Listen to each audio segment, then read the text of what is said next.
What's going on, guys? I'm here. And what is this belt? It may be a championship title, but it sure as hell seems like it has an asterisk next to it. And that's because when fighters win this belt, they immediately have to defend it against the returning true champion. So is this really a championship? Let's take a look at the history of the interim champ. Now, we all know that getting injured sucks. But if you're a champion in the UFC, it sucks even more, because not only are you in a ton of pain, but you have to relinquish your title. Now, most divisions can get by without a champion for a while, because there is always a contender. It's a tournament that crowns a new champ. But sometimes the UFC needs a new champion faster than that. Enter the interim champion. When a champion gets injured, the UFC needs to keep the division moving forward. There needs to be a main event. Fans want to see fights, and ultimately the UFC wants to make money. So instead of waiting for the long months of rehabilitation and crowning a new champion, the UFC will crown an interim champion to hold the belt until the original owner is healthy enough to return. Think of it kind of like a placeholder, sort of like an Xbox Live update. If you've ever played Halo, you know what I'm talking about. But unlike an update, an interim champion comes with a shiny belt. But does it truly mean the same thing as a regular championship belt? That's up for debate. Since the interim title was first introduced back in 2006, only 7 fighters have won the belt. Forrest Griffin, Tito Ortiz, John Jones, Daniel Cormier, John Jones again, Kamaru Usman, Anderson Silva, and most recently John Wiley. The list isn't long, and that's because the interim title isn't usually defended. As soon as the original champion returns, he or she faces the interim champion to unify the belts. And in a lot of cases, the interim champion has already lost the fight before he or she even steps foot into the octagon. Now, there's nothing wrong with unifying titles. In fact, it's the goal of every fighter to become the undisputed champion. However, it's still pretty unfortunate for a fighter to go through all the work to win a title, only to lose it in his or her next fight. For example, when Forrest Griffin won the interim UFC light heavyweight title in 2006, he beat Tito Ortiz in a close 5-round decision. But that wasn't the end of their rivalry. The two were scheduled to run it back later that year. But Chuck Liddell came back from injury and beat both men to unify the belts. When Griffin initially beat Ortiz, many people thought he had earned the right to face the returning champion. But the UFC needed a new star, and they believed Liddell was that guy. This happened again in 2010 when John Jones beat Shogun Rua to win the interim light heavyweight title. But a year prior, Shogun had defeated Lyoto Machida to become the champion. But Machida was sidelined with an injury, and Jones got the shot instead. When Jones beat Shogun, the plan was for him to face the returning Machida, but that fell through, and instead, Jones fought and beat Quinton Jackson. Eventually, Shogun got his rematch and beat Jones to win the title.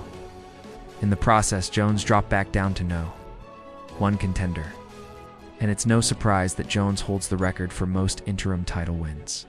Now, some might argue that winning 2 interim titles makes Jones a 2-time champion, but not everyone agrees. After all, he never successfully defended either reign. Some fans might also say that it's an accomplishment just to win the interim title, because it means you read the best in the division at that moment in time, even if you don't get to keep the belt. But that's where things get complicated. Do you need to defend the belt before you can call yourself a champion? Well, technically no, but defending it successfully is a whole other story. Ask any professional wrestler, and they'll tell you that winning the championship is the most important part. It doesn't matter how many times you drop the ball or fumble the belt, you are and always will be the champion. But professional wrestling isn't real, or at least that's what I tell myself every night when I lay awake in bed. Back in 2014, Daniel Cormier became the interim UFC light heavyweight champion after Jones was stripped of the title due to his involvement in a hit-and-run incident. 9 months later, Jones returned and beat Cormier to unify the belts. But Jones's problems weren't over. He would be arrested several more times and be suspended multiple times. But each time Jones came back, Cormier was right there to welcome him back. The two fought 3 more times, with Jones winning twice. So if you look at it, Cormier never beat Jones in a championship fight, but he did beat him twice. Does that make Cormier a better fighter? Well, it depends on what you value more. But what do you think? Does winning the interim title count as a championship? And if not, should it? Let me know in the comments below. Now, since John Wiley became the interim strawweight champion in November of 2019, it hasn't been hard to imagine that she's held the title for much longer than that. And that's because the UFC has yet to crown a new champion, or book her against the returning Rose Namajunas. Now, the reason why could be because the UFC wanted Weili to have more experience under her belt before facing Namajunas. Or maybe the UFC has bigger plans for Namajunas, like moving her to another division. In fact, before the UFC announced that Namajunas would be returning to face Weili, there were rumors floating around that she was going to challenge for the atomweight title. The atomweight division hasn't been active in the UFC since 2020, and many believe that Namajunas could be the one to revive it. But that's neither here nor there, because eventually Weili will face Namajunas to unify the titles. But who do you think will win, and how long do you think it'll be before they fight? Now, Weili is a very good champion. She's the first and so far only Chinese athlete to compete in the UFC, and for the first 21 fights of her career, she didn't lose a single one. Her lone defeat came against Rose Namajunas at UFC 261.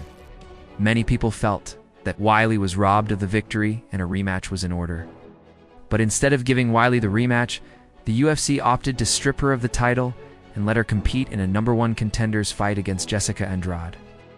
Weili won the fight and in the process earned herself another shot at the title. And then finally, the UFC booked the rematch. But before the fight even happened, Namajunas suffered an injury and was forced to pull out. Now this time, instead of waiting for the returning champion, the UFC gave Weili the interim title, which leads us back to our original question. Does the interim champion deserve the title? Well, in my opinion, yes. But it's a bit of an asterisk. Yes, Weili deserves to hold the interim title, because she beat the best the division has to offer. But the fact that she's likely going to lose the belt in her next fight means that the title is less valuable than the regular version. Now, I'm not saying Weili is going to lose.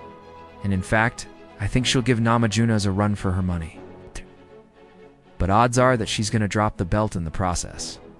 Now, Weili could go on to become a multi-time champion, but she'd have to prove herself over and over again. And that's why I think the interim title is such a tough position to be in. If Weili beats Namus, then she'll become the undisputed champion. But that win will come with an asterisk because the champion wasn't 100% healthy, or maybe she wasn't fully recovered from the injury. But if Weili loses, then it'll be hard to argue that she was ever the true champion. So what do you think? Should the interim champion get a full reign before being eligible for a unification bout?